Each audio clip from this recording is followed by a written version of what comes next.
Bubble é um novo anime da Netflix. Fazia tempo que um filme de anime não me chamasse tanto atenção assim, principalmente pela dedicação dos animadores. Essa parte estética do filme é algo bem fora do comum mesmo. Tem até alguns closes na hora do filme que o anime fica muito mais bonito do nada. Óbvio que o filme tem sim alguns erros na história principal, alguns personagens são mal desenvolvidos, falta de tempo principalmente ali na relação dos protagonistas e blá, mas é inegável que a animação de Bubble é incrível. E cara, aquele final chocante, mano, que final foi esse? Eu devo avisar vocês que esse vídeo vai conter bastante spoiler. Eu não consigo fazer um vídeo sem falar um spoilerzinho, mas esse vídeo aqui vai ter muito spoiler. Eu vou comentar muito sobre o filme inteiro, beleza? Então vamos lá.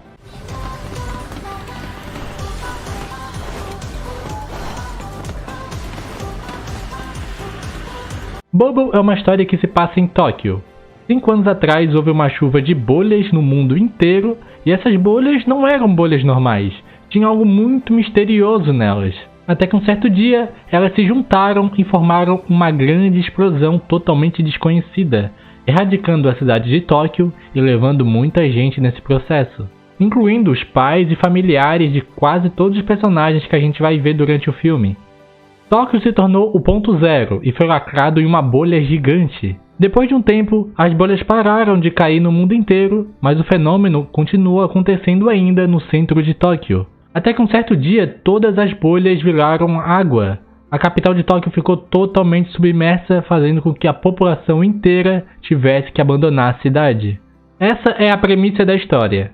Quando eu soube da produção por trás desse filme, eu fiquei feliz, mas ao mesmo tempo com o pé atrás. Quem trabalhou no filme foi o Tetsuruko Araki, que trabalhou em diversas obras incríveis como Shingeki no Kyojin, Death Note, Black Lagoon, Sword Art Online e outras obras. O cara tem muita experiência e ele é muito renomado na cena ali de animes, principalmente por conta da direção dele, que é muito boa.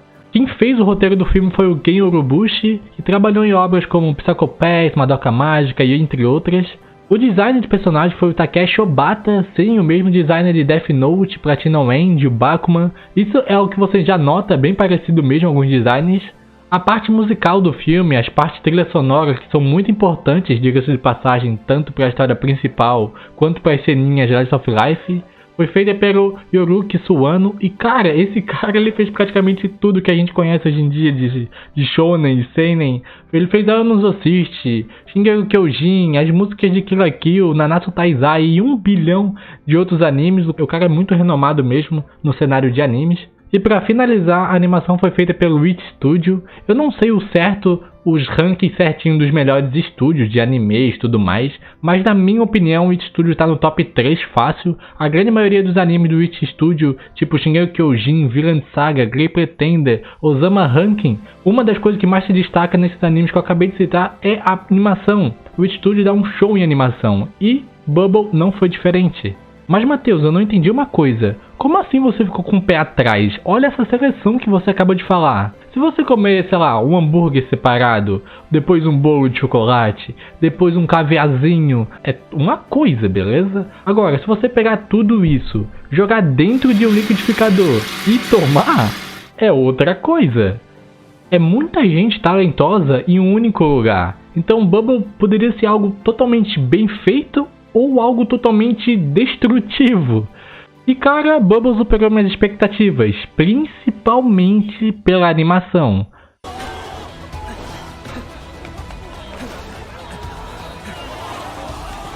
Eu sei que eu já comecei o vídeo já falando da animação, mas cara, tá muito bonito mesmo. É tudo muito incrível, é tudo muito bem feito, sem pressa nenhuma para avançar para outra parte. A gente consegue apreciar muito bem os cenários, a fluidez aqui no anime é de outro nível também. Faz muito tempo que eu não vi uma animação tão fluida assim em sequência, porque a história pede uma fluidez maior por conta das competições de parkour, mas se fosse algo muito truncado, algo 3D, algum CGI, o cara correndo, não cairia legal, então eles precisavam fazer essa fluidez acontecer. Tem também a falta de gravidade por conta das bolhas que sempre estão ali atrapalhando. Assistir essa fluidez por 1-2 minutos inteiro é um espetáculo de animação. E é muito harmonioso os cenários das bolhas. Tirando, óbvio, quando eles estão dentro do Ryou, que é o navio que eles moram, a cidade inteira possui bolhas por todas as partes. Portanto, todas as cenas vai ter bolhas passando pela tela. Chegou um ponto do filme, já no finalzinho, que eu nem percebia mais as bolhas estavam ali. Já fazia parte, já era algo natural pra mim. E com toda certeza, o ponto mais forte de Bubble é a animação. Você pode falar qualquer coisa, a história não é tão boa, os personagens não me cativaram, não sei o que, mas a animação aqui é muito, muito fora da curva. Eu tenho que concordar que tem muitos personagens carismáticos e muito bem trabalhados, principalmente os protagonistas, mas a grande maioria é bem irrelevante, para não dizer mal aproveitados. Tipo, a Makoto, ela é uma cientista, uma pesquisadora, ela tá tentando entender melhor essas bolhas ainda. A gente só sabe o que aconteceu no mundo e o que acontece ainda hoje por conta dela.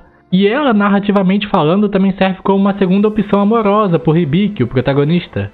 Mas o filme aparentemente não curte muito essa ideia. Tem apenas alguns gatilhos de ciúmes. O primeiro é quando a Uta vê a Makoto abraçando o Hibiki, ela sente uma espécie de ciúme, algo assim.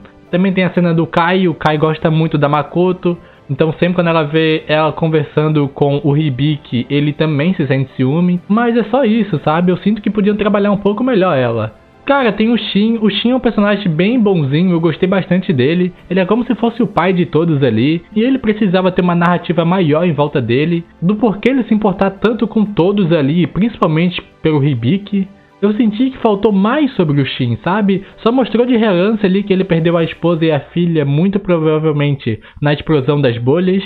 Mostrou que antigamente ele também fazia parkour e tentou chegar na torre e tudo mais, mas eu senti que eles podiam mostrar pelo menos um flashback ou contar mais coisas sobre o Shin, porque ele é um personagem muito importante para a obra. Todos os personagens do filme admiram o Shin, então poderia ter mais coisas sobre ele, sabe? Então eu senti uma falta de desenvolvimento ou uma falta de me importar com esses personagens. Tem personagens ali que são do bando de protagonistas que eu nem lembro o nome. Mas sendo um filme que não tem nem 2 horas de duração, eu entendo. Mas pelo menos os dois protagonistas, o Hibiki e a Uta, foram muito bem trabalhados.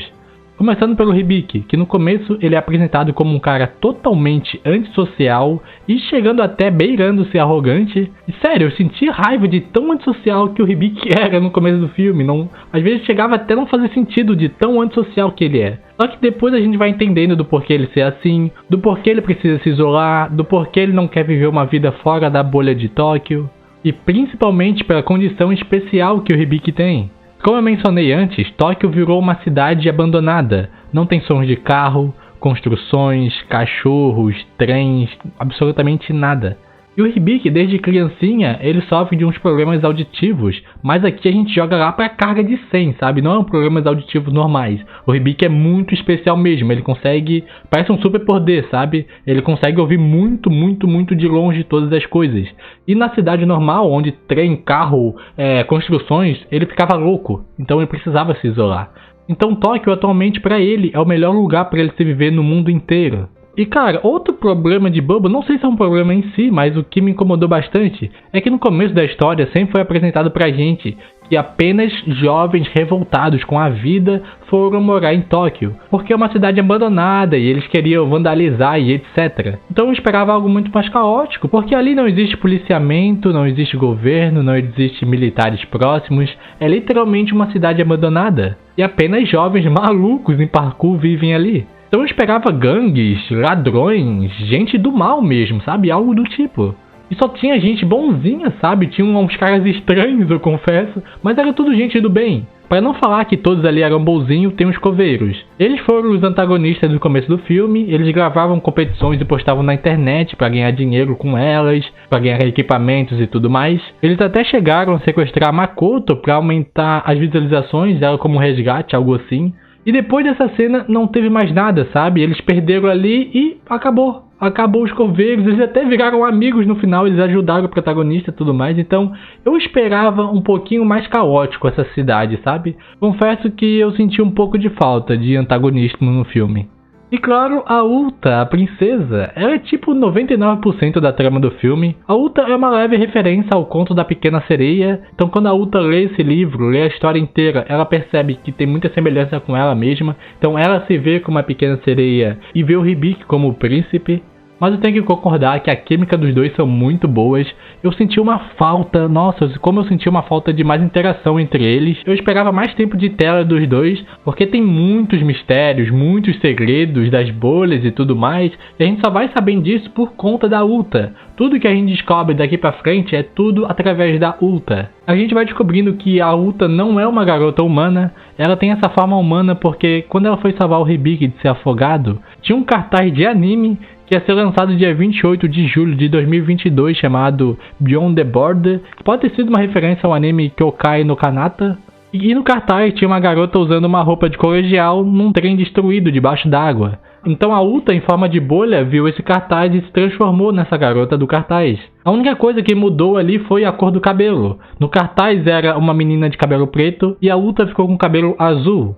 E é provavelmente uma forma de representar que a Ulta é uma bolha azul, porque a gente vai ver bastante no filme várias bolhas diferentes, e principalmente bolhas azuis e bolhas vermelhas. Conforme o filme vai passando e a interação da Ulta e do Hibiki vai aumentando, mais o Hibiki vai se abrindo com a Ulta, mais ele vai se conhecendo também. Do porquê ele sempre ouve essa mesma canção, do porquê a Ulta salvou ele várias vezes.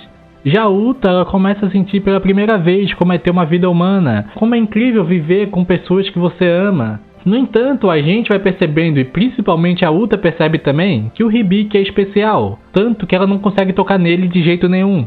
Sempre quando ela acaba tocando nele, uma parte do corpo dela some, seja o dedo, seja o braço, e no final a gente descobre o corpo inteiro.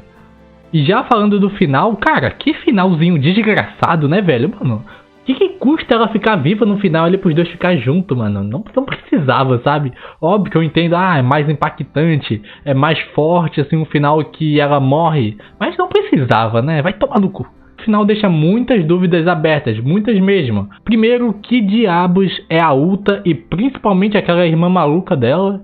O filme não explica direito pra gente o que elas são, ou o que são essas bolhas azuis e vermelhas, que material é feito, se é uma água do nosso planeta mesmo, se elas são irmãs mesmo, ou é algo que a Ulta imaginou por conta da história que ela leu. E muitos mistérios, tipo, a gente não sabe se são experimentos de algum cientista maluco, ou alguma arma biológica de algum país, algo divino. A minha maior aposta é algo que veio fora do nosso planeta, algo que veio fora da Terra, de algum outro planeta, algum outro cosmo, algum outro universo, algo do tipo, porque foi dito que ninguém nunca chegou perto de desvendar o mistério das bolhas. Então eu acredito que foi algo fora da nossa realidade, ou algo do tipo, é uma tecnologia, é um feito que a gente não tem hoje em dia.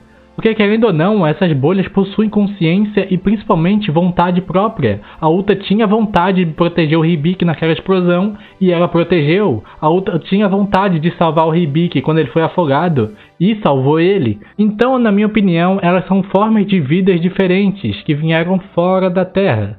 Segundo, porque o Hibiki era o único humano no planeta Terra que a Ulta não poderia encostar. Durante o filme, a Ulta interagiu com várias pessoas.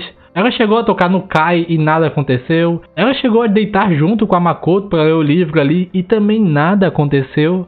Mas só dela tocar um dedo no Hibiki que a sua forma humana começa a desaparecer. O filme não explica isso pra gente, então a gente só tem que teorizar sobre. Primeiro, pode ter sido totalmente os sentimentos da Ulta envolvidos. Como ela sentia algo muito forte pelo Hibiki, isso pode ter afetado muito o seu corpo e a sua consciência. Como ela mesma fala no final, foi como se ela tivesse um coração humano.